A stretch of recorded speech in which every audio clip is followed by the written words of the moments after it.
Hello, everyone. My name is Gerard Robinson. I'm the Vice President of Education here at the Advanced Studies and Culture Foundation, located in beautiful Charlottesville, Virginia.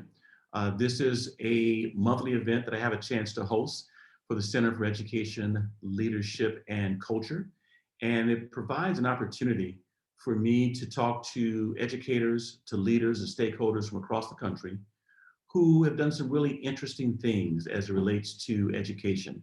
This being Women's History Month, I've had an opportunity to bring together four people who know a great deal about women, about girls, about public policy, about teaching, and about leading and learning. And I'm going to go ahead and welcome them now to join via mute and everything else.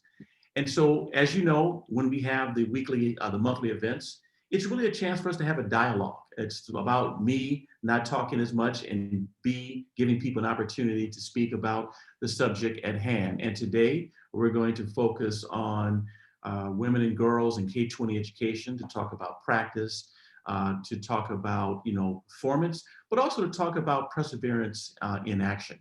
Because for a host of reasons, we still have a two-tier system as it relates to the delivery and sometimes even the expectation of what we expect from women and girls in our system.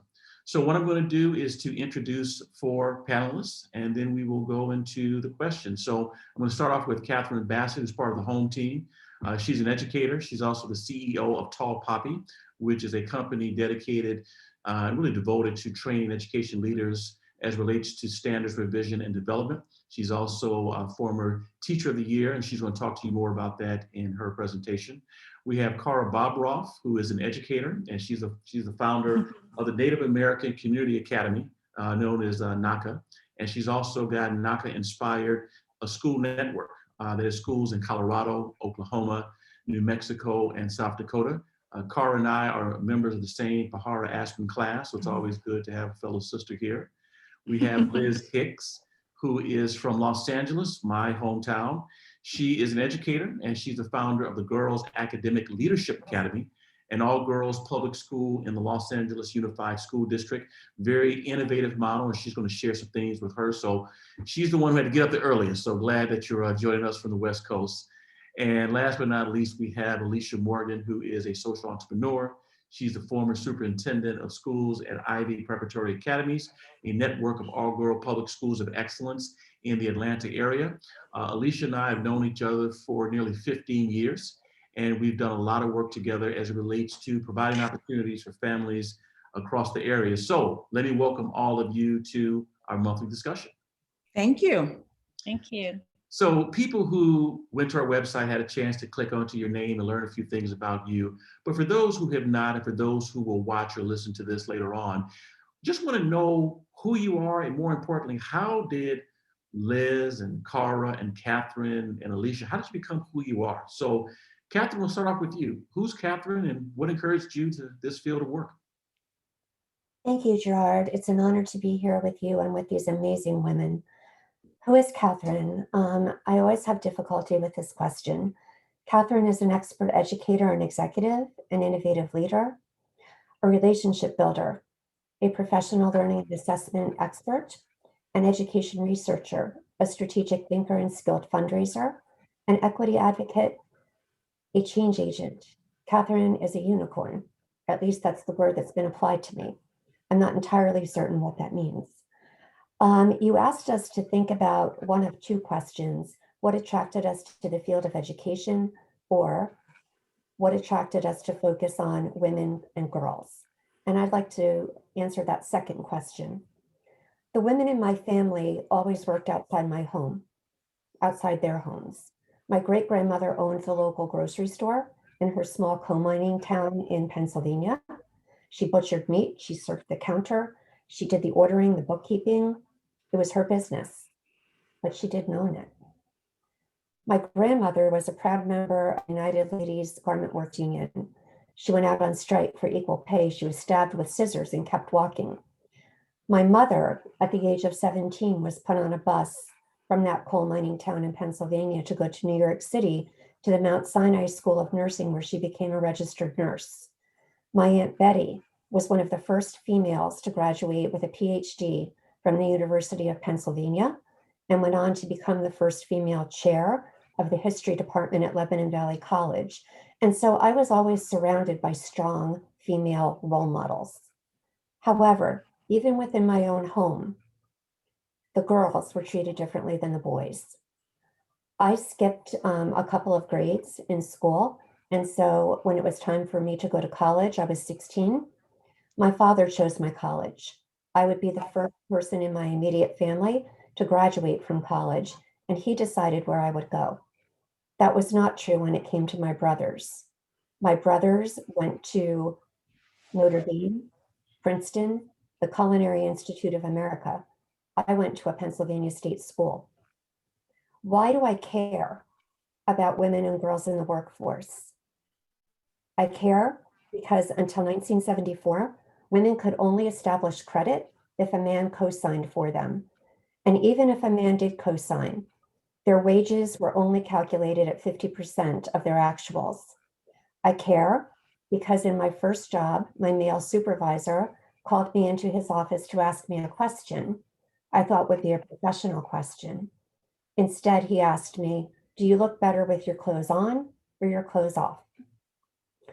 I care because in my first corporate position, one of the only female senior vice presidents at that company wanted to move me up that corporate ladder. But in order to do so, she told me that I would have to change things about myself. I couldn't wear patterned stockings anymore. In fact, she preferred that I not wear skirt suits at all, pantsuits, because men shouldn't know that we had legs. I don't know how men were supposed to know that we walked. I've never quite figured that out. But the skirt suits were a no-no. I was also told that I would have to wear clear nail polish instead of the colors that I preferred. I said no. Why do I care? I care because the US women's soccer team is still fighting for pay equity when they have outperformed the men's team time and time again. I care because the women's NCAA basketball teams arrived to grossly inferior practice rooms and playing facilities this year. I care because to this day, there still exists inequity in terms of pay, promotion, leadership, and opportunity. And I thank you for letting me tell my story. Thank you. We're going to go to you, Cara. Who's Cara and how did you arrive here? Yeah, thank you. Well, good morning, everybody. And it's really awesome to have an opportunity to share a little bit about who I am, where I come from, and also the work that our community does. So I'm going to introduce myself, but Yate, Kara Bobroff, Yinashe, Ashin Ashley, Natani Bashichin. My name's Kara Bobroff. I'm Navajo and Lakota. I'm Navajo on my mother's side. And in my culture, our identity comes through our mother's side and our clan, and the Salt clan on that side, born from Lakota, and Lakota folks within South Dakota in the Pine Ridge area. I was raised by two public educators, and I think when I thought about the question about like, who am I, as well as what drew me to education, I believe that, you know, my parents were both public school educators. My mother was a middle school teacher and also did a lot for her community as I grew up. I remember going to work with her in her first school that they started on the south side of our city. And she was really like, you know, very much a visionary on how education should be at that time. You know, being the youngest in my family, not really sure like what that meant. I was just kind of raised in that environment. My father as well was a teacher, middle school teacher, principal, became an associate superintendent and superintendent of our city, and just really like thinking about like the potential of education. How I ended up focusing on Indigenous education in Native American communities is both like through a personal and professional journey. I had the opportunity to grow up in a city, but I was disconnected from my culture. Didn't have an opportunity to grow up in the home community of where my families were from. So I didn't have access to language, culture. I didn't have access to really understand like the significance of that. And then also when that was absent within my own educational experience, just really had a negative impact on myself, as well as like other folks that I know. When I saw, you know, for the first time, what that could be and what that felt like to have a significant reconnection with your culture and your identity, both as a young Indigenous woman and also now as a Indigenous woman, and knowing the importance of women in our culture and community, I really felt like that was important to further explore, but also think about what would that mean for others.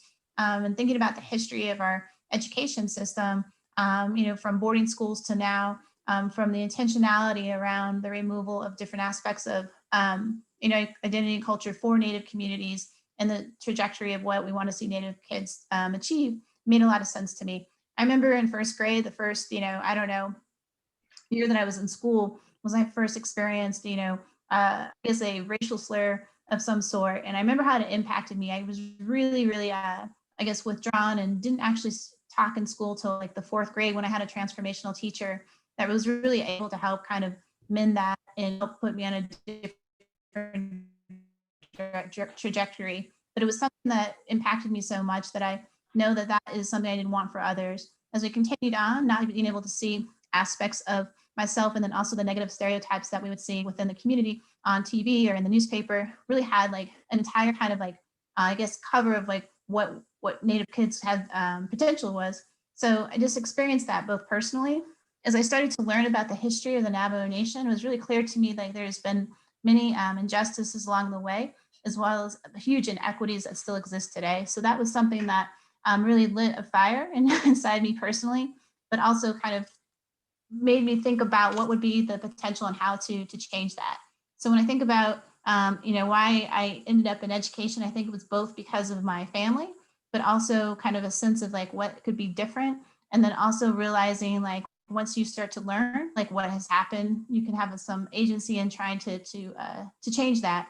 So that's like what I wanted to share. And also just I think I just want to thank Katherine for the experience and what you shared about your role models in your life. I think my mom was the first to graduate and go to college in her family, and had to I guess my grandfather had to basically got in a fight with his brother over it, and his ability to wanting to send my mom to go to college. And I remember she shared that story with me, and really had a big impact on me, like what our generations have to go through in order to achieve an education. But I just want to say thank you for sharing that story because it reminded me of my mother's trajectory as well. Thank you, Gerard. Thank you, Carl. Same, going to Liz. Same question. So thank you for inviting me. And wow, listening to both of your stories, I'm so inspired. It's amazing to meet women leaders who have such inspiring backgrounds. So my family, my father was in the Air Force and my mother was a public school teacher, and instilled in me was equity, service to your country, service to your community, and just being really involved besides just a career, that you wanted to have a career, but also be involved in your community. So when I was in high school, my college counselor told me, you should not go to college. Yeah, you have the grades for it, but you know that you're just going to get married and have children, and you should not go on and go to college. Well, over the years, I've learned that when someone says no to me, or tells me not to do something, I kind of am stubborn and go, I'm going to do this. So I did it. I went to college, graduated with a history degree, and of course came out and thought, okay, now what am I going to do? I might want to go to law school, but let me try teaching. That'll be a good thing to do until I go to law school, because I just can't face going to, many more years of college. So I started teaching in LA Unified. I spent my whole career in LA Unified. At the beginning, it was pretty rough, like for most new teachers. I happened to come into the public school system in high school during the time when there was constant gang wars in Los Angeles. And unfortunately, within the first 2 years of teaching, I lost 5 African-American young men that were in my classes. One of them sticks with me to this day because shortly before he was killed, I had been working really hard with him on an essay, and he turned to me and he said, thank you for believing in me, and thank you for working me really hard. And from that point forward, I'm hooked on education, and especially for students that are underserved, because there's so many of them. And it was heartbreaking when he passed away. And that whole time period in LA was heartbreaking. It still goes on, not to the extent that it was at that time, but it still goes on. And it's still one of those things that's very upsetting, living in LA. But so I ended up really getting involved in teaching and put away the law career, and absolutely adored teaching. Taught for 18 years in the same high school. And as I was a few years into teaching, I asked one of my 11th grade classes, so where are you all going to college next year? Not one of them had a plan. Not one. I thought, how do you not have a plan for this? Isn't your counselor talking to you? And I talked to counseling staff at that time. The counseling staff was like, well, they're not really college bound. They're not really college students. So after that happened, I went, you know what? I'm going to become a college counselor. And I did. And I worked with a lot of students to help them see that college was within their sights. They could do it. I started a small school within a school program at that school, and all of our students ended up going to college. And that was a huge accomplishment in those days. They all graduated and went on to college. And that was something that I thought, this is really important. And I became an assistant principal over counseling. And then I was asked by the then superintendent of the local to do a counseling coordinator. So I worked with 34 schools, helping them to see that all kids should have the opportunity to go to college. And as I worked with the superintendent, we changed our graduation requirements to make sure that they were aligned with the A through G minimum requirements to get into a Cal State or University of California in the state of California.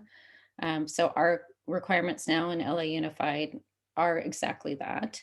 And we also started the 20 Schools Project, which was to take the 20 schools that had the most African-American students and make sure that they had access to college. We worked with UCLA and did a lot of field trips, and we were able to raise the graduation rates and the college going rates in those schools. So really exciting times and things that I worked on. I knew nothing about all girls schools. It was just kind of not something in my trajectory. And then both my daughters got full scholarships to a very prestigious all girls private school here in LA. And as I saw the inequity between what they were given in education and what my students were given, I kept thinking, well, why can't we do this in LA Unified? Like, why can't we have this model? It's not for everyone, but why can't we have this? And I kept asking that question over and over again. And finally I went, you know what? I'm not going to just ask the question. I'm going to do something. It took 3 years to get beyond the no's from the district because, big, huge urban districts lead with a no. They're afraid of lawsuits. They're, afraid of innovation. And I finally found a champion in Dr. Michelle King, who became our first African-American woman superintendent of LA Unified in its entire history, which is kind of crazy to think of. But between her and our board member, who actually went to an all-boys school, Dr. George McKenna, they championed the cause and helped me to get it passed. And so the school opened in 2016 with 140 students and 7 in faculty. We're now 5 years later. I think we're 650 students and 23 in faculty, and our first graduating class completely defied the odds with a lot, which is last year during the pandemic. And they had our first graduation was virtual, which was quite interesting to do. But 100% of them graduated on time. 100% of them were eligible to go on to college. 2 chose to go to the Air Force. The rest went on to college. And 80% of them were the first in their family to go to college. 78% of them girls of color. And just an extraordinary accomplishment for the young women in my school. Okay. So Good stuff. Thank you for letting me tell my story. Oh, great job. I've got some follow-up questions for you when we get to Sure. that point. Alicia, last but not least, who is Alicia?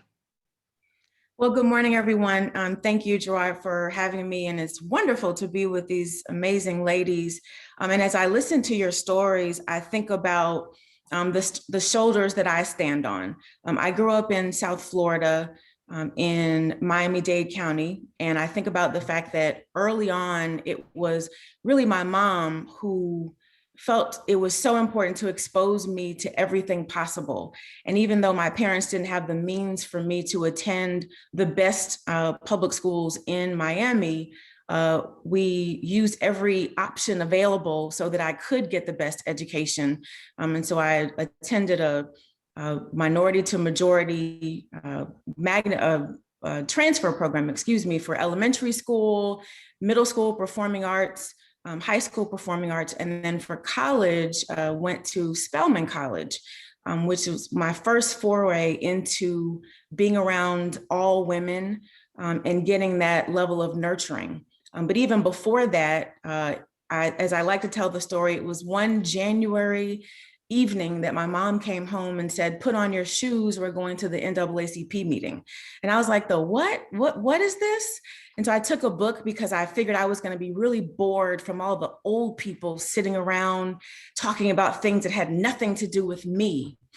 But I walked in the room, and everywhere there were young people, and the quote unquote old people were sitting in the back of the room. And one of those women, Dr. Shirley Johnson, who I give honor to today, she passed away on Friday, actually. She was one of the first women who played such a tremendous role in my life, teaching me about the NAACP, teaching me about my history and my culture, about leadership. And so it is women like Dr. Shirley Johnson and many, many others, starting with my mother, who sowed so many seeds inside of me to tell me what was possible as a young Black woman. And I carried that with me through high school, eventually became president of that youth council, president of the Spelman College chapter of NAACP, and went on to continue to connect with women who would continue to sow into my life. And so at the age of 22, after graduating from Spelman, I ran for state representative in Cobb County, Georgia, a place that had never seen a woman, a person of color, serve in the legislature from that county, and got elected, and then got elected 5 more times. So I served a total of 12 years, 6 terms in the legislature, again, doing work to help girls and women, and specifically in education. And so after leaving the legislature, then went into being a superintendent, and I'll talk about that work later. But at the end of the day, I believe it is my calling in life to help level the playing field for women and girls, whether it's in education, in nonprofit, in leadership. And it is because of the women in my life who have sown into me. And as again, we hear the stories from the women on this panel, there are rooms that I can walk into because of women like you, who had to hear the gross comments and endure utter disrespect from men and women, frankly, who didn't realize that women are powerful and have the ability to do incredible things. And so I stand on your shoulders and continue to do this work in whatever field I'm in, because I just believe we have that responsibility to give back and continue to sow those seeds into other women and girls so that they too can blaze trails. Thank you, Alicia. So let me start off by saying, for you, Katherine, you opened up, you mentioned the part about sports. I'm here at the University of Virginia. Our women's dive and swim team won the national championship. I tweeted it out, president and others, but the same type of response when the men won the national basketball championship, radically different. And my wife and I got married later in life. She already had property. Even though we were married, she wanted to exchange the property. They asked me to sign onto a document that she had because she was my wife and I didn't buy it. So let's just say it made for very interesting conversations at home. Cara, I want to thank you for sharing your story, also talking about the aspects of the racial slurs and understanding what it means to you and the importance of understanding your own identity. You talked about boarding schools. I think about the Carlisle schools that were created in the United States and what that impact it had on African Americans, and what me as a young man learning about African American history did for me, of just not knowing we were just slaves. There was a life before and after that. Liz, thank you for your story, the importance of talking about a counselor. I didn't see my counselor. I saw him twice, my freshman year and when it was time to say bye. When you told your story, I was a part of that group of men, crack cocaine in the 1980s. I didn't have a high school plan, but it was a counselor later in life who helped change my life. So thank you for sharing that part. And Alicia, talking about the NAACP, you know, you and I wouldn't have the state positions we did in the Deep South without the NAACP, the role they played in the Brown v. Board of Education. But people also overlook the role that the women in the NAACP in the 40s and the 50s played in the equal teacher equalization pay movements. NAACP, but also the Deltas, the AKAs, I mean, women groups, National Congress of Negro Women. Yes. They were pushing for equitable pay, which spilled over into what white women and other women could do as well. So thank you for bringing up the role of the NAACP. Here's just a big group question, and you can weigh in as you like to. Today, we have more girls going from high school to college than we did in the 1970s. We have more college women majoring in STEM-related subjects than we had in a very long time. Still, we have room to grow, but the numbers are moving. We have more women in positions of leadership as principal, superintendent, Liz, as you mentioned, in Los Angeles, and university presidencies and chancellorships in ways unimaginable even 50 years ago. Knowing what you know about education, about the profession, you know, what recommendations do you have for lawmakers, for philanthropists, for private sector leaders who are trying to support what I call a lean and earning to support women and girls in the K-20 education system and beyond? Just weigh in as you like.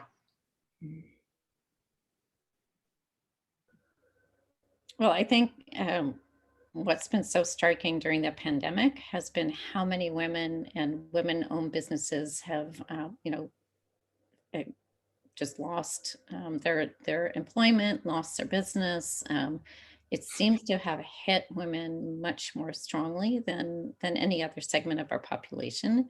So although we say that we're doing a lot better, I don't know that that's actually accurate. I was on a conference recently where they were talking about, more girls are taking AP courses than ever before. But if you dive a little deeper into the statistics and you look at, Latinas or African-American women, it's not really true. Very, very, very few taking courses like AP Computer Science, which is a big thing in our state to make sure that people can join the technology revolution that's in our state, and it's constantly changing every day. I mean, who knew that Zoom was going to be such a part of all of our lives? So I think, looking a little deeper at these things is really important. And definitely, I think in terms of thinking about legislatures and that kind of thing is bolstering women-owned businesses. There are a lot, and a lot did have a extreme difficulty during this last year. Thank you. Others? I want to acknowledge the philanthropic community, specifically in the area of investing in women leaders, which I would like to see even more of. One of the organizations that I'm affiliated with, and it's partly because of your work, Gerard, and others, Chiefs for Change, an organization that supports school chiefs at the state and local levels. And there's a whole body of work that Chiefs for Change is doing around getting more women to be superintendents. And I don't remember the percentage off the top of my head, but it's extremely small, as it is in many other fields. But I appreciate those individuals and organizations who have decided that we need to see more women leading in K-12 organizations. Certainly when we talk about the number of teachers, female teachers, number is significant, and we are the majority. But as we talk about rising through the ranks as administrators, as superintendents, we're not seeing that. And so investing more in leadership and development programs, and getting women to see that we are leaders. And even encouraging those who are not within education to come into education and to use these incredible skills that we have. I don't know another group of people, frankly, who can manage all that we manage. We are natural leaders. We're multitaskers. We are natural CEOs with all the things that we balance and the decisions that we make, the finances that we're managing. And so getting philanthropists to continue to invest in leadership development programs so that we can see the difference when women lead, how we make decisions that are different. No offense, Gerard, and to other men, but even when I was in politics, you know, it was the women, Republican and Democrat, who could get together. We were more practical and get things done. We were less emotional about making decisions, and we just wanted to do what was right for the people. And so I think the more we see those investments, the more we get women in those leadership positions so that we can see change for kids across this country. My wife is ready to throw on her shoe at the screen. That's right, sister. She understands. Thank you. I'd just like to touch on a point that Liz made and touch on a point that Alicia just made. So Alicia, I'm a librarian. Data is a passion for me. And so I actually did look this up. In 2020, 27% of our superintendents at the P12 level are women, and yet 76% of our workforce at the P12 level are women. In academia, in 2018, there were only 31% of full professors who were women, and 27% of college presidents were women.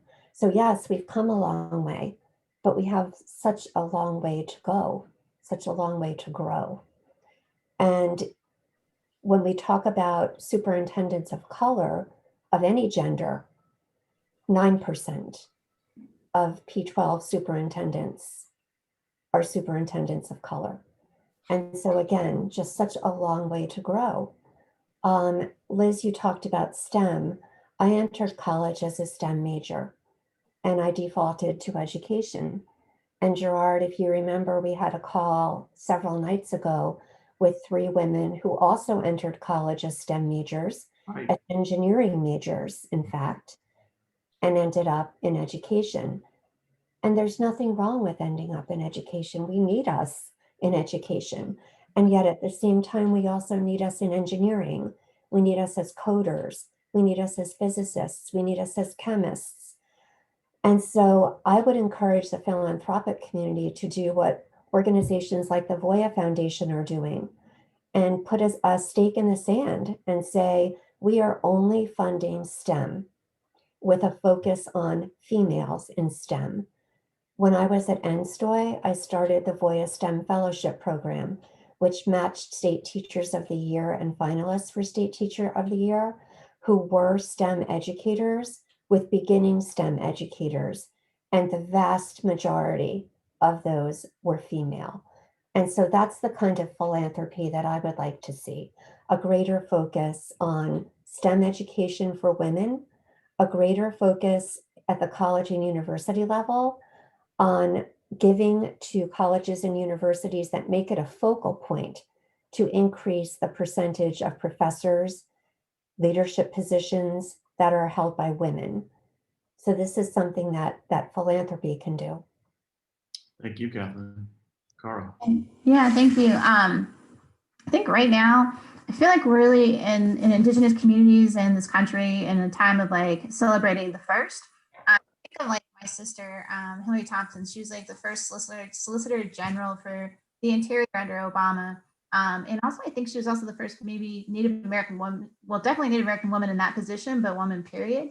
Very skilled, lawyer, demo person, and somebody I really look up to. And so I think that I wanted to share that. Also, when you think about Deb Holland, who was just also, appointed to be the Secretary of Interior now under, President Biden. And so she's the first Native American woman to serve as a cabinet secretary and a secretary across the United States as well.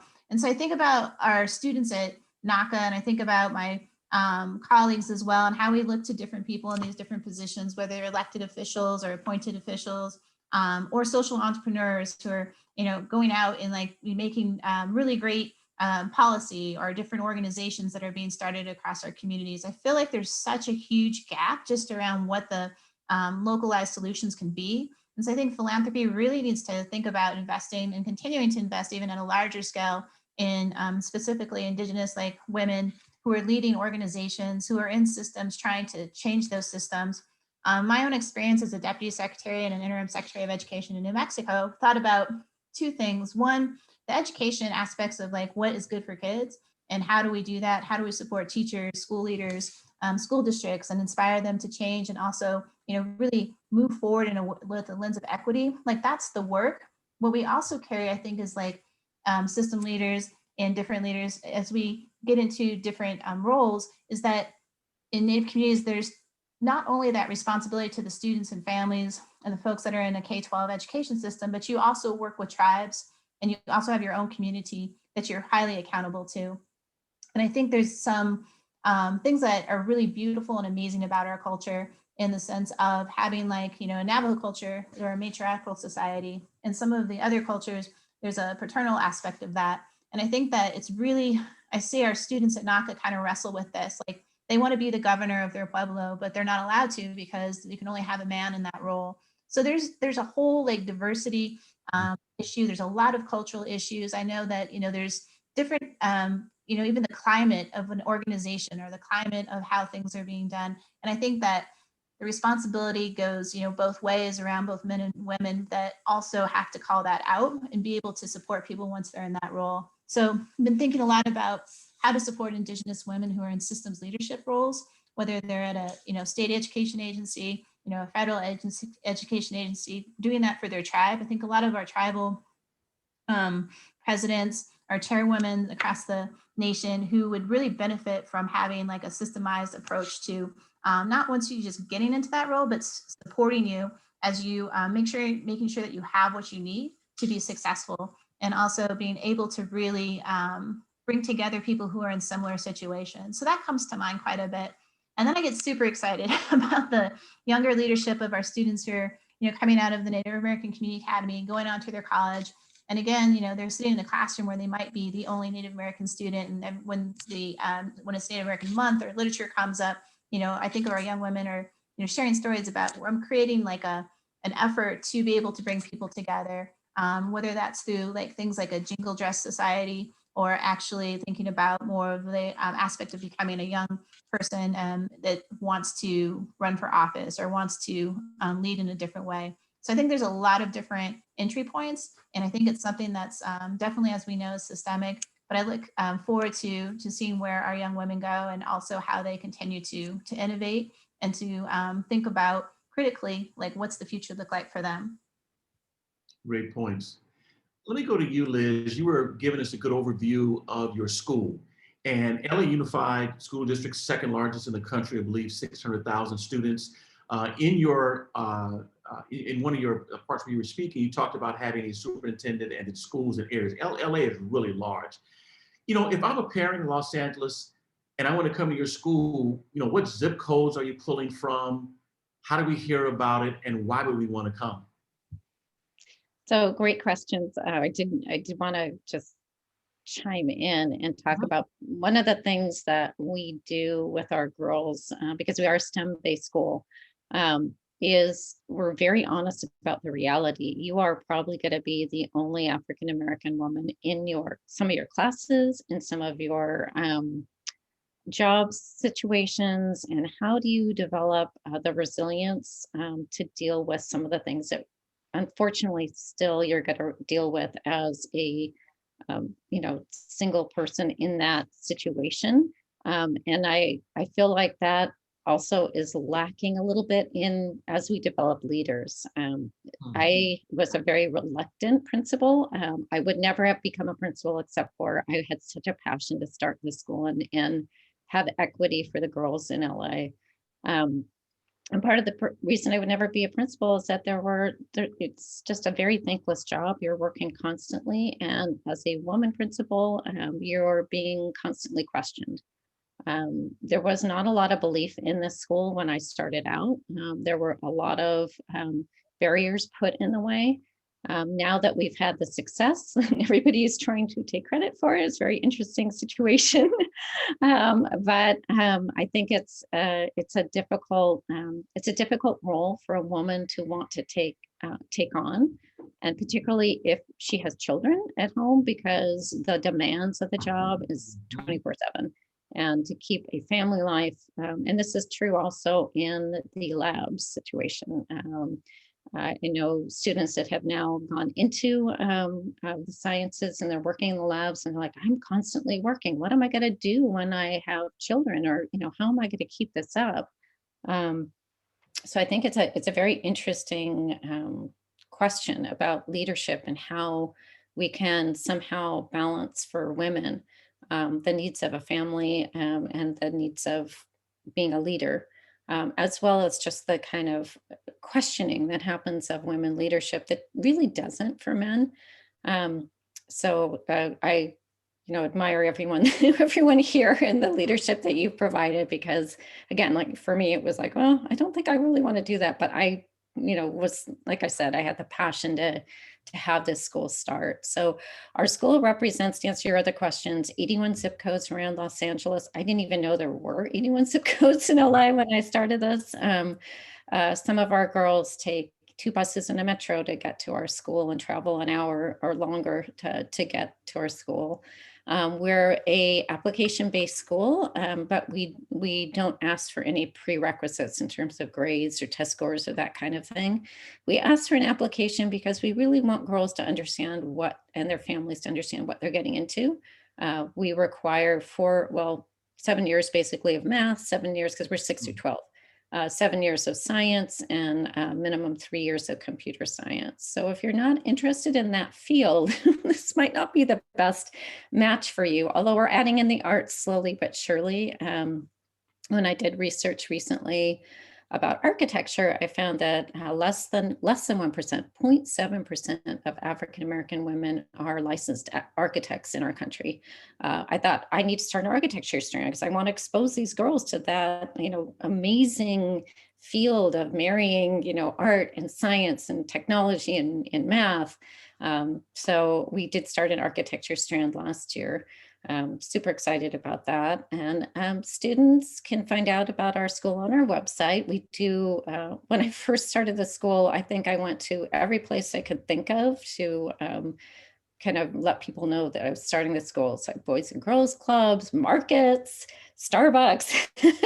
One of the great connections I have was our neighborhood councils, because there's 3 neighborhood councils that are in the area of the school. And that was a good way to kind of get the word out.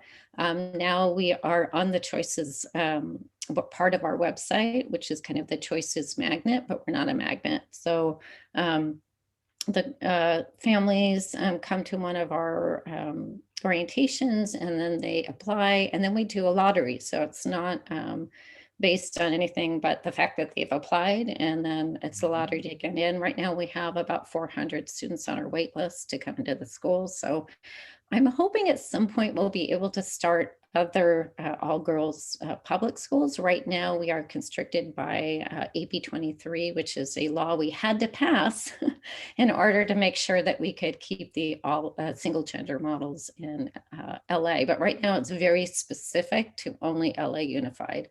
And that we can't start anymore. So there's a 10-year review process. We're in our 5th year. So hopefully in another 5 years, we'll be able to open it up to other districts in California. And I'm happy to help anyone who wants to start an all-girls public school. I just was in a National Coalition of Girls Schools forum for people brave enough to start all girls public schools around the country. And I'm happy to help anyone. So anyone listening to this broadcast, definitely contact me. I'm happy to help in any way I can. Thank you. Let me kick it over to you, Alicia. Lawmaker, you're also a social entrepreneur. You decided to take your years in political leadership and become a superintendent. Talk to us about that experience. Talk to us about your school and some things you want us to know about. Sure. So yes, went from the legislature to education. And I did that because, you know, as a policymaker, you feel like you know what you want to do based on, you know, and experiences. And after spending 12 years trying to fix the system from the outside, I wanted to become a practitioner and have an even greater impact on the lives of students. And so I went back to school, got a master's degree, also went through the Broad Superintendent's Academy to get trained and prepared. And both of those were great experiences for me. Ironically, when I was in the legislature, I helped co-sponsor the constitutional amendment that created the State Charter Commission, which you also served on. So thank you, Gerard. And a couple of years after leaving the legislature, I then got to lead some state authorized charter schools. So going from policymaker to practitioner in schools that I had helped to create through the Constitution and the law, what a sometimes rude awakening that was, to realize the difference between the policymaking and the practitioner piece of it. Some things we got right, some things need to be revisited for any of my friends who are watching from Georgia. But it was a tremendous experience to be able to have that level of impact. In my case, I had inherited 4 schools, the high school, which was virtual and a challenge.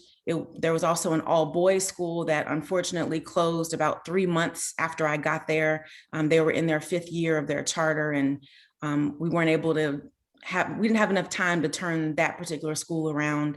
But then I had 3 other schools, all girls schools, that I was able to get in, you know, really roll up our sleeves, build an incredible team, mostly of women, of administrators who are at the district level to help us turn around the schools academically, financially, and operationally. One of the schools, as an example, had a 43 state score.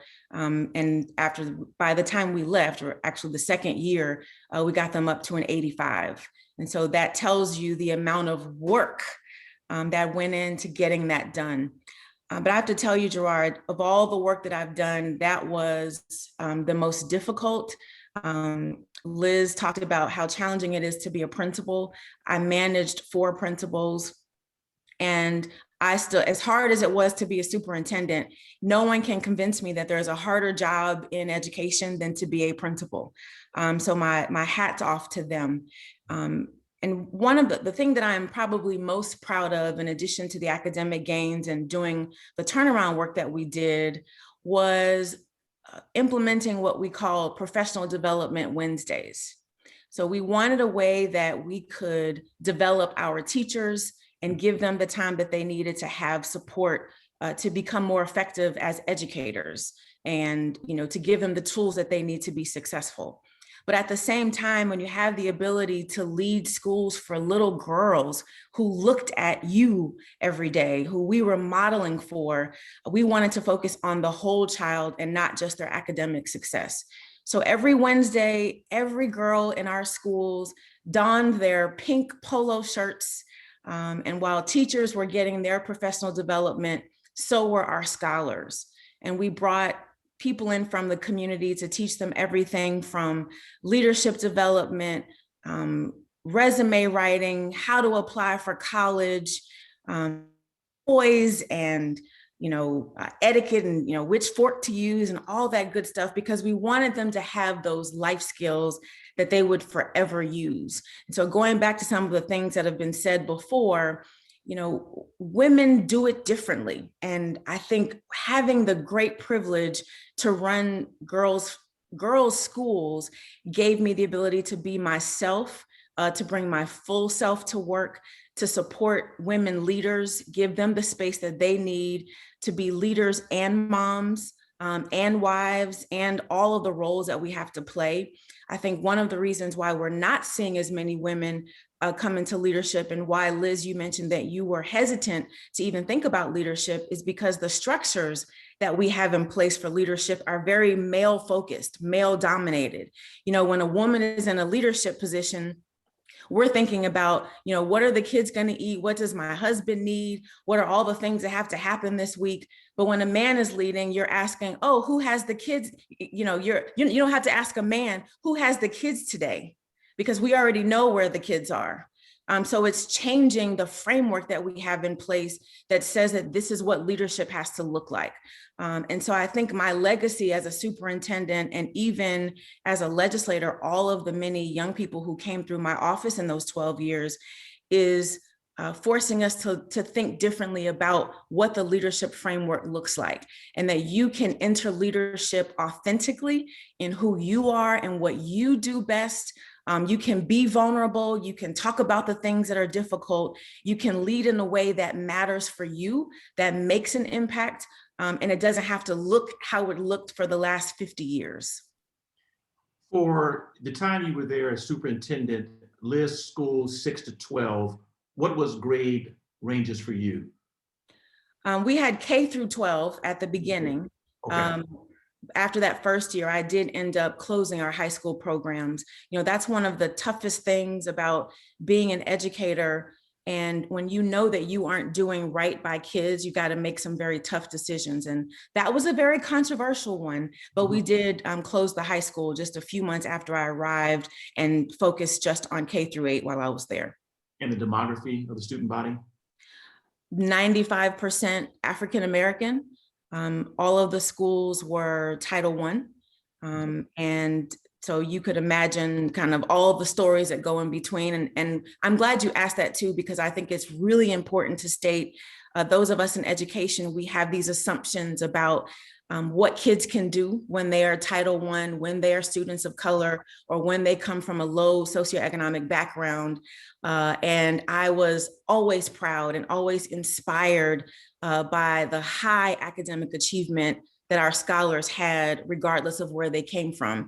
And it's just a testament to when you have high expectations for kids, and when you surround them with adults who care, who know what they're capable of, they will perform for you and they will do exactly what you expect.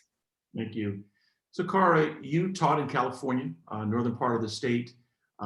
You returned to New Mexico, also served as an educator, and then you decided, of course, to create your schools. What about your previous experience as a teacher made you decide to say, I want to become a creator of a school and then a network of schools, and you crossed border lines? Talk to us about the thought process and the leadership you brought to make that happen. Yeah, thank you, Gerard. I think, my own personal experience as a student and then a teacher and then an assistant principal in the Albuquerque public schools. And in fact, I taught in the school I went to. And it's interesting, a couple things. One, as a student, it was really clear to me who had access to our honors class, and our school was known for being the best having the best gifted education program in the city, therefore probably in the state. But I just remember hanging out with my friends, doing what we're doing, 6th, 7th, and 8th grade. And then, time for class would come and we'd all go. And then some of us would go in this one room and some of us would go in this other room. It was very clear to me as a student. And then when I went back as a teacher, it was really clear to me what was happening from a teacher perspective as well. So I was kind of well, okay, I'm a very young teacher, becoming an assistant principal, then went on to be an assistant principal of a school that had a profound and severe students with disabilities program, as well as having to think about the curriculum for the overall school, and then discipline, all those things that go into that. So just past learning curve, moved to the Bay Area and served as a dean of students in a highly high socioeconomic, population. And that was really eye-opening for me. I think that, I always centered myself around who the students were that I was serving. And then also what was it that I could do to support them holistically in order to make sure that they had a good path towards achievement. And when I got to Marin, it was very clear to me that what the students in Marin County had versus what the students myself had in my other experience as far as education were really, really different. Although they're both public schools, same number of students. And so I just started to ask a lot of questions about that. Meanwhile, back home, folks were talking about the need for a Native American magnet school or charter school, looking at, data sets that were broken out, looking at the demographics and seeing that Native American populations really had not the greatest outcomes, but also being 11% of an overpopulation of 90,000 students. And you see you have the lowest, academic achievement, attendance. You start to think about those things. So there was a call from our community to build on the shoulders of others. There was a lot of amazing Indigenous leaders that had been in our city that wanted to see something positive, and knowing that we had a lot of strengths, like how do we bring those things together around kids? On the way back, I served as a principal in the Navajo Nation, a very rural, small school in between Shiprock, New Mexico and Gallup, New Mexico. And the school didn't know this, but had just gone into like the first stage of being, eligible for state takeover under No Child Left Behind. And the community didn't know. And so as a young principal, thinking about, a 2-year trajectory around like, what are we going to do to do that? Like, well, it was a lot of things. One, bringing culture and identity in there, thinking about what the students and families had, how responsive that school was to the students and families in Marin versus like kind of the walls being closed off and people viewing culture and language as a deficit. So change that. We saw like improved academic outcomes for sure, and more community like engagement and involvement. Coming back to Albuquerque, re-engaged in that conversation, still going on. I actually reconnected with an Indigenous women's group. There were several of us who were professionals across like different sectors. Kind of the centering things were around, we'd gather around food, we'd gather around like play basketball together, different things like that. And just really like raise the question, do we want to pursue a school for Native American students? And through that group, the answer was, unanimously, yes, absolutely. So we engaged our community, asked like, what do you want to see in this school? 3 things came to the top. 1, college attainment was huge. Like making sure that every student had access. That means when you think about all means all, that means every student had access to dual enrollment courses. Every student had access to AP, that we remove barriers and obstacles as far as any kind of like fees or things like that. And thinking about students' identity around language and culture in the context of that, offering, 5, 6 different Indigenous languages within the school. Every content except for math is taught through an Indigenous perspective. Means our teachers, similar to what Alicia was sharing, had to like have 3 hours of professional development a week to be able to really create that kind of curriculum. And then tapping like our elders for the knowledge that we wanted to see, and also people who carried that to put that into our curriculum as well. And lastly, a holistic like wellness philosophy, and looking at our students and families as a whole and the community as a whole, intellectually, socially, emotionally, physically, as far as their context of their community and the identity of being a Native American person. A lot of this is like building on like many women in the 60s and 70s who led the path as far as like achieving their first like PhD from a variety of different higher education entities, as well as starting other school models like in the self-determination era. This was like a resurgence of that, I believe.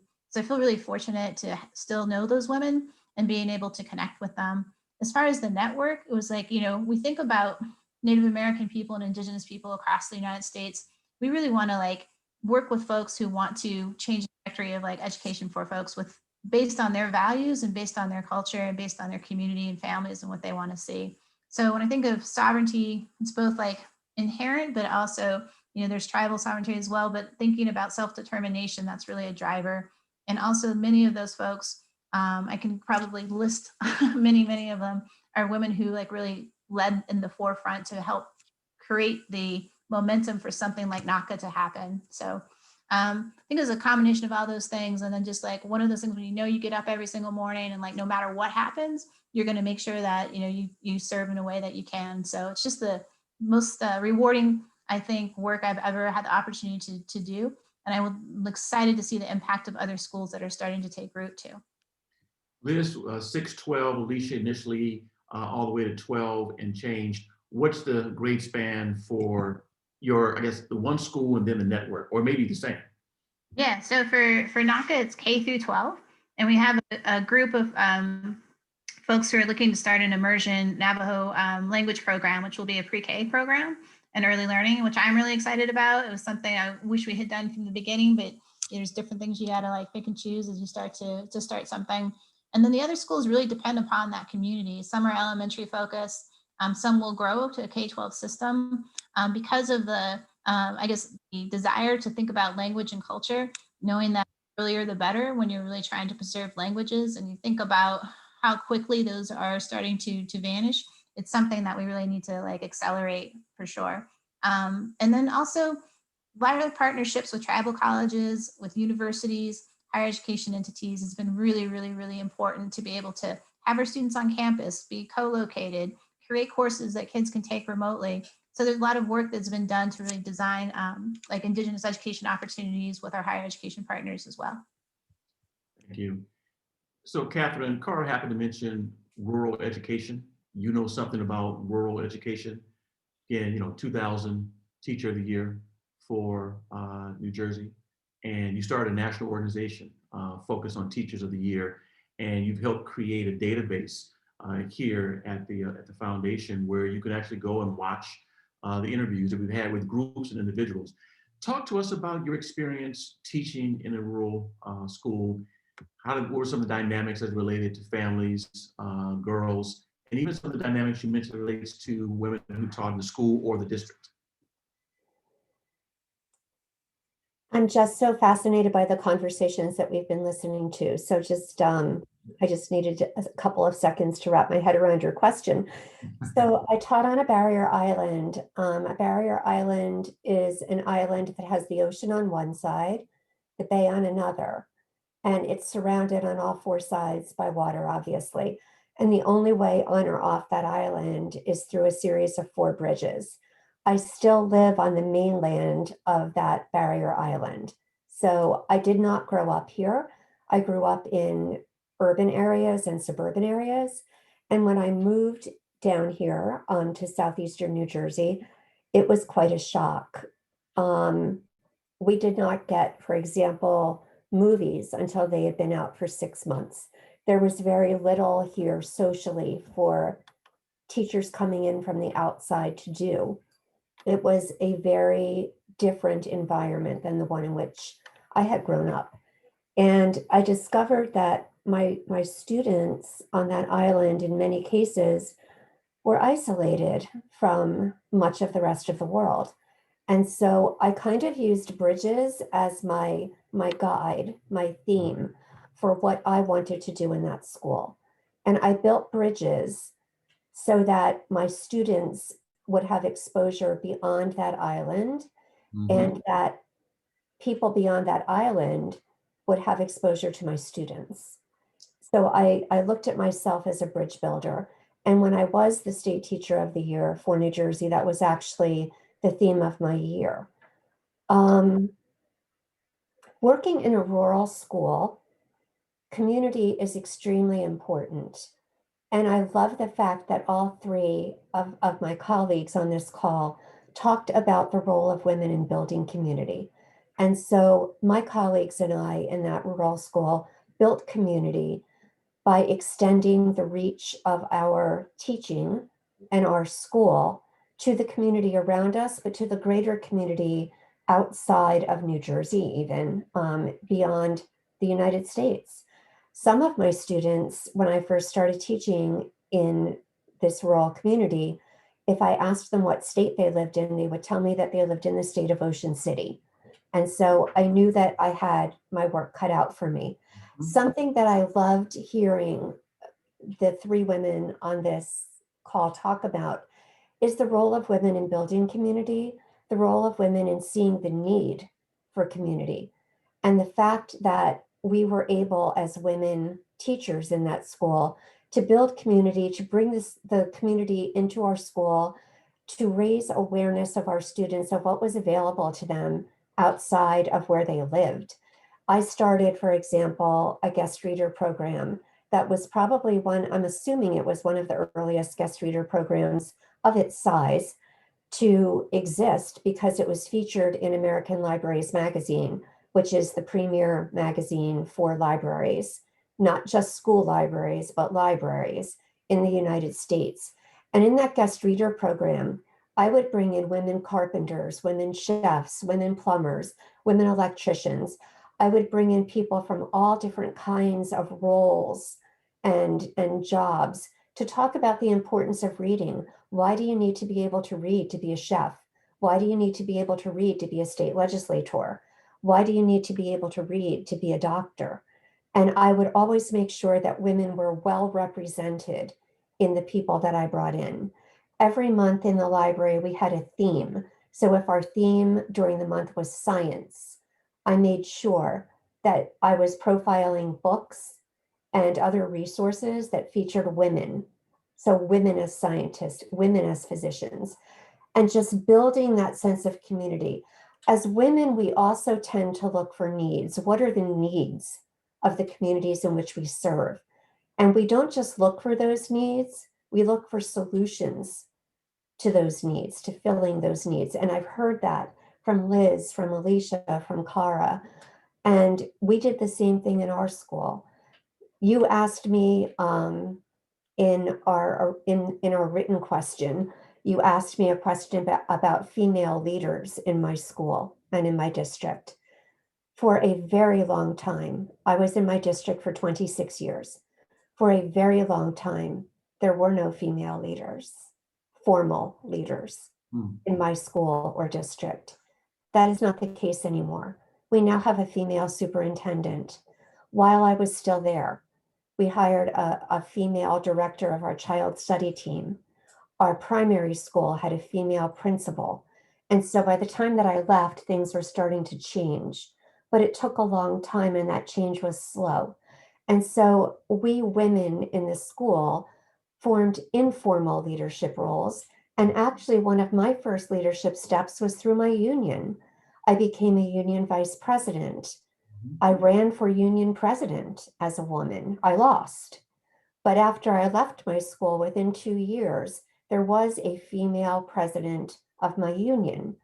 And while I served as state teacher of the year, the president of my state union was a woman. And so we were starting to see change. I also love the fact that all three of these amazing women talked about perseverance and talked about resilience, and also talked about the fact that as women, as girls, we need to learn what leadership looks like and what leadership means. I can't imagine that I'm the only woman on this webinar who has experienced comments like, well, you rolled your eyes, or your facial expression wasn't right, or your tone of voice was inappropriate, or sat at a table with a group and made a point, and the point was ignored, and 10 seconds later, the man next to you would make the same point, and the point was, oh, that's wonderful. You know, we as women need to. You're right. You're not alone. I would hate to think that I was the only one. Like we're all nodding our heads and agreeing. That's Okay. one of those common things that happens to all of us. It's not right. There's a cloud of shame going over my head, but just continue. Women, these are things that we need to learn to deal with, and we need to learn resilience and perseverance and courage in order to serve as leaders. And so the term teacher leader didn't even exist when I was in my school, but I was a teacher leader. And when I went on in my career after I left my school to educational testing service, that senior vice president, that female senior vice president who challenged me to change myself, gave me so many incredible opportunities. And she would watch me and she would pull me aside and she would say, Katherine, are you comfortable? And I would say, no, I'm not comfortable at all. And she would say, good, I don't want you comfortable, because when you're comfortable, you don't grow. And she was passionate about it. She would often bang the table. And this is something I think that as women, we need to teach girls. We need to teach girls to embrace discomfort, because we're going to be uncomfortable in leadership positions as women. And we need to embrace that as a growth opportunity. So I have absolutely no idea if I've answered your question. That same senior vice president at ETS asked me what I would do to help change my profession. And I said, we need to change the leadership structure of education. And we need to do that in several ways. We need to teach our principals and superintendents distributed leadership modeling. We need to teach them that they're not the only leader in their school or in their district. They're surrounded by leaders, and they need to take advantage of that. She gave me funding to research teacher leadership, which was brand new at that time. It was only being talked about. There was so little research available, but she gave me funding to research it, which I did with a group of 35 incredible stakeholders from across the country. And we ended up developing the teacher leader model standards, which are now being utilized in over 20 nations around the world. And part of those standards is resilience, part of it is perseverance. And as women in leadership positions, we need to help girls understand what they're going to be facing and the skills that they're going to need in order to be successful. And all three of you talked about that. And I'm thankful to you for doing that. And you definitely answered the question. So no, we're all good. Okay. We're coming toward the end of the event. Usually I go ahead and open it up to someone who may have a question. If you have a question, just go ahead and raise your virtual hand. And what we will do is we'll say, I'll call your name and then we'll unmute you. Seeing that at least right now, there are no questions. So here's really just a final opportunity for you just to share some things with us. Maybe answer a question I didn't raise, maybe respond to something that one of your colleagues had to say, or maybe something you just want to just share with the listening and viewing audience live, and of course those who will look at it later, about this topic at hand. What are your recommendations based upon the things you know now? We start off with, we go this way. We'll start off with you, Liz, and see what advice you have for us. Oh, big question. I too am reflecting on this, this extraordinary group of women leaders that you've assembled here today. I just feel like we can learn so much from each other, and I hope that we're able to continue dialoguing with each other. I think women assisting other women to become leaders is really important. I know that Dr. Michelle King, who I talked about earlier, when I went to her and said, is this a crazy idea, to have an all-girls school and, within LA Unified? She said, no, it's gonna be a lot of hard work, but it's not a crazy idea. And she really supported me with something that was kind of a risk for her and for me, and for the district. And I think one of the things I reflect upon in education is we are so afraid of taking risks in innovation.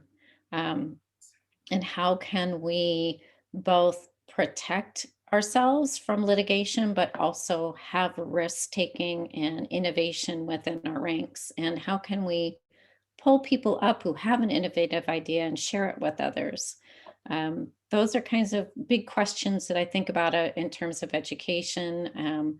In terms of the all-girls education, I think just making sure that we are developing the whole child.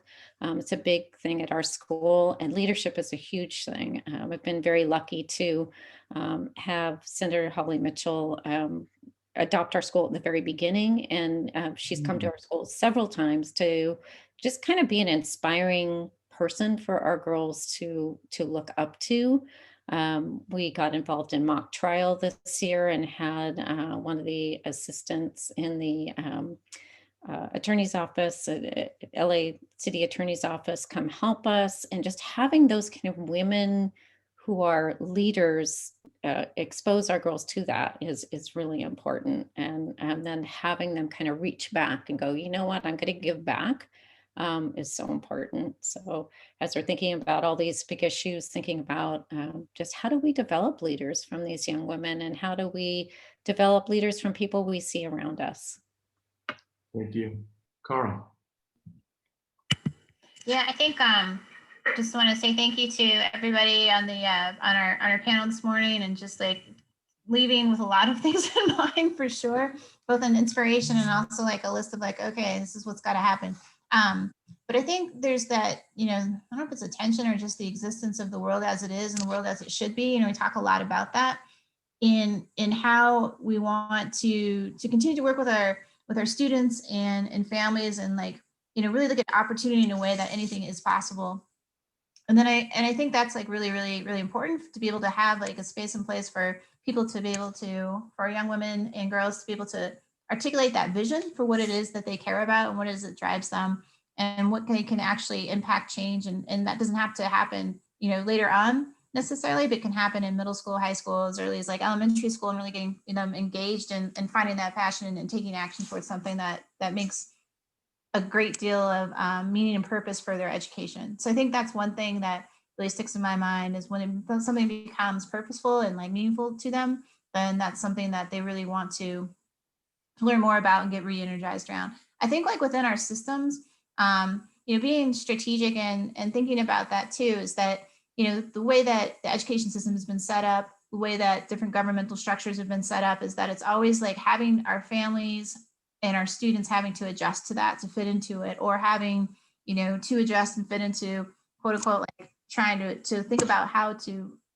fit into a system. And I'm really like wanting to push against that and say like, or push forward or beyond that and say like let's create new systems, or let's create new ways of like, thinking and how that happens. And, I also feel like having the courage for ourselves and helping support others and, using their voice when they need to. So I think like the really resonated with like, the best idea in the room comes up and then, a man says it and it's like, oh my God, that's really great. Why don't we do that? I can't even like, I'm glad you said that, but my God, it's like that fatigue, right? Starts to set in after a while. And I think that's a real thing. And how do we start to think about like the care around that, but also how do we be strategic and just naming like that just happened. So I think those are some things that I think about too, as I see my, colleagues in certain places having to endure some of that type of behavior as well. So I feel like with the diversity, equity, and inclusion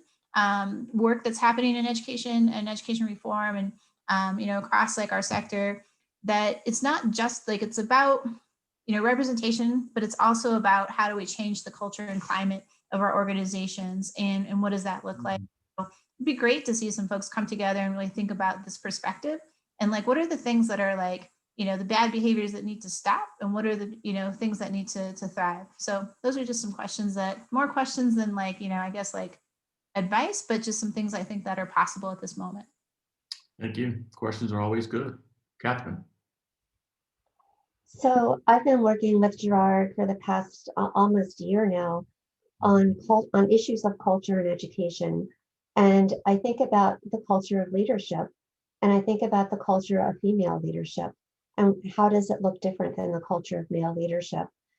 I love what the points that Cara just made in terms of helping young women to understand not to be afraid to push the envelope, not to be afraid to ask questions, even when those questions are not well received.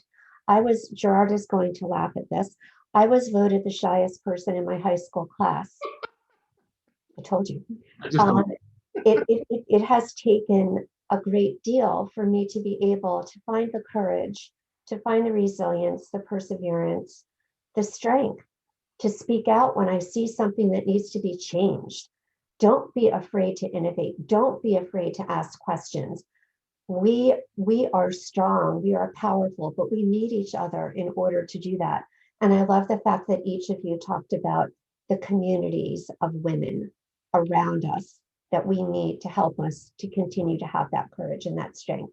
And I would just close with my former senior vice president's words: embrace discomfort, get used to it, embrace it. It's a gift. Thank you, Katherine. Alicia. Thank you. I'm glad you gave us a space to open up with some other issues. I have a friend who's watching and texts me. She's a fierce advocate for housing. And we don't talk enough about housing stability and how when kids don't have a stable home, it's hard for them to concentrate, in school. And sometimes in education, we only want to talk about, ELA, math, social studies, and science. But what about the baby who, may be sleeping in a car? And I'll never forget being at Ivy. We had two sisters who lived in a car with their mom, and their daily bath was in the sink in their elementary school. That was their reality. But they put on those uniforms and they went to class, and when you saw them walking down the hall or in classrooms, you didn't know where they slept the night before. And so housing stability is really important, especially during this time of COVID, where people are struggling. And, thankfully, I think it was the CDC yesterday or sometime this week that is extending the moratorium on evictions. So that matters when it comes to struggling families who need some kind of stability and support. So that was for you, Monica, to make sure that that gets named and that people are aware of such an important issue. The second thing that I wanted to mention related to COVID is that while we've had so many challenges in education in every sector, I hope that education is never the same post-pandemic. I hope that all the things that we've learned in terms of using technology, how we engage parents, how we train, how we engage the community, how we are delivering education to kids, that we don't go back to doing the same thing we were doing before, that we leverage what we've learned, that we use technology not just to supplement education, but we use it to make it more relevant, and that the best practices that we've learned during this time, that we continue to do that. The final thing that I wanted to say, similar to Katherine, I just want to encourage women who are watching. I recall when I was running for office and even training other women, that it takes women 3 times to be asked to run for office. We don't step up and say, I can do that. We don't apply for the job because we don't check every single box that's on the qualifications. Men don't always need that extra push. And so I am saying to you, run for office, apply for the job, volunteer for leadership, know that you are worthy, you are talented, you are probably more than qualified, and you have the responsibility to lead, to share your ideas and your thoughts. And I just want to encourage women, as we celebrate the end of Women's History Month, that if you think about any sector that we are all involved in, where women have been there, we have made a difference. We've changed the game, we've changed the framework, the way we see the world. And so you're needed, your leadership, your ideas, your insights are needed. And so stop thinking about why it's going to be so hard and who's going to accept you. But run, go, stand up, lead, because we need you. And if we're ever going to see the kinds of results that we desperately need in education, it's going to take a lot more women in leadership positions to make that happen. Go and be fearless, as I say. And I'll shamelessly plug that I have a podcast called Fearless Chick. And part of my work now as an entrepreneur is to inspire women to stop checking those boxes, do the things that everybody told us we're supposed to do. And then you wake up at 35 or 40 and you're like, whose life is this? I'm not fulfilled. But instead decide that you're going to be fearless and live the life that you really want. So go start that business, go back to school, do that thing that you've been wanting to do, but you've been afraid to do it. Go and be fearless. Thank you. All of you touched on culture, which of course is a bedrock item here at the foundation. We talk about culture, particularly the work here at the center. We're really talking about equipping educational leaders with the vision to focus on the moral ecology that ultimately is going to get to a common good. And in this conversation, you're talking about the role that women and girls play in moving us to that common good. Liz, I want to thank you for the work that you're doing. As someone from Los Angeles, it's just hard to hear that people were questioning whether or not we should have an all-girls school in a large Los Angeles area where you have a St. Mary's High School. And when I was a kid, you had Maria Regina and St. Michael's, and you had other all-girls schools, private. But it's not as if we didn't know that all-girls schools existed. And so to even hear that today in a city with so many examples is interesting. But thank you also for opening up your story and saying, hey, I didn't initially want to go into being a principal, but decided to do so anyway because, as Katherine's talking about being uncomfortable. So thank you for your leadership. 81 zip codes, yeah, I would have gotten that one wrong. I probably had it at maybe 70. And I only say that because I was doing research to prep to work with you. but there's no way I saw 81. So continue to do the good work. I'm also going to send you a law review article that my wife, who's an endowed professor here at UVA Law School, she's a Title IX expert. And a law review article she published in College of William and Mary talked about Title IX in schools.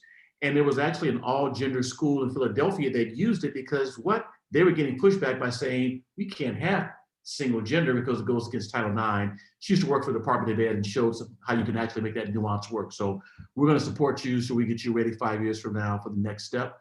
Cara, thank you so much for the work that you do, for taking your experience as a teacher in different states and talking about being a dean and the importance of also being an assistant principal and opening up a network of schools across the line, but also taking your leadership to the State Department of Education. You know, having been in that role, there's a lot of things that get done that people have no idea. And it's people like you who make it happen. So thank you for that. You also mentioned the first Native American who has a cabinet level position. Look forward to the next 20 years when your name comes up for you as Secretary of Education. So then we can say we heard some of those early words here. Katherine, let me thank you for not only the work that you do with me, but what you're doing for linking leadership between public sector and private sector. You know, when we're talking about education, there's educational dynamics that take place in the corporate sector and private sector as well. And for also talking about being uncomfortable. And for the last year, you know, bringing together 76 leaders through interviews to tell their story. And a number of them are women who are in leadership positions, who are educator leaders, as you mentioned, in both rural and urban areas, and also bringing in 5 National Teachers of the Year, including the one for this year, who's a woman, I believe one of the few to be an early childhood educator. So thank you for the work that you do, and also talking about rural education, because we forget those exist too. They've got challenges.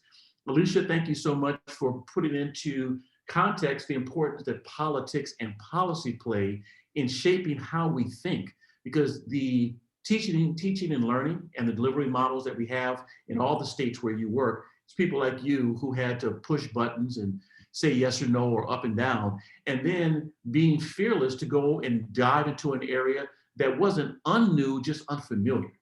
But they benefited from your leadership and what you wanted to do. Glad you have your podcast. You also have a book, and you can find that on her website as well. And thank you for bringing the role of the NAACP.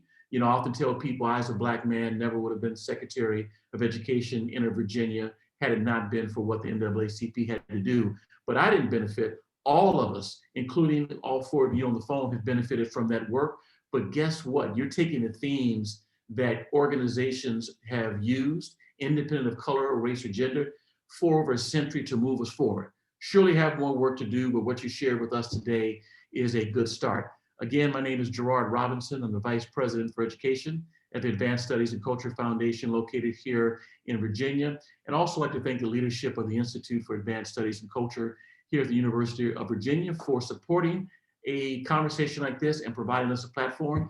And we look forward to seeing you in a month where we're going to have another conversation with equally smart, great, intriguing thought leaders about what we're going to do next. So with that, thanks so much for your time and look forward to future conversations. Thank you. Thank you, everybody.